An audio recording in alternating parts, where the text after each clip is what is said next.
लाडक्या बहीण योजनेवरून केलेल्या माझ्या वक्तव्याचा विपर्यास केला गेला असा आरोप माजी जिल्हा परिषद सदस्य मेघाराणी जाधव यांनी केलाय आणि माझ्या वक्तव्यात काटछाट करून 12 सेकंदाचा व्हिडिओ काँग्रेसला व्हायरल केला असा आरोप सुद्धा त्यांनी केल्याचं पाहायला मिळालं।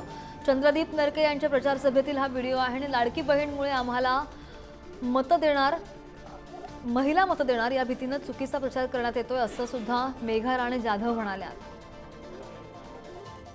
माझ्या भाषणात बोललेला आहे ते पूर्ण ज्यांनी कुणी हा कालचा विपर्यास करून छोटासा 12 सेकंदाचा व्हिडिओ ज्यांनी व्हायरल केला आहे त्यांना सगळ्यांना माझं चॅलेंज आहे की माझा पूर्ण व्हिडिओ व्हायरल करून दाखवा।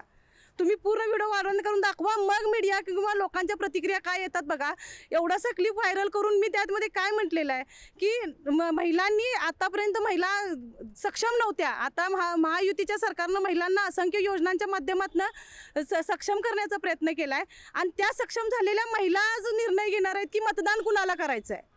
ह्या मी व्यवस्थित संदेश महिलांना देण्याचा प्रयत्न केला आहे। कार्यकर्त्यांनी माझ्यासारख्या सर्वसामान्य महिलेला खरोखर बदनाम करायचा प्रयत्न केला आहे।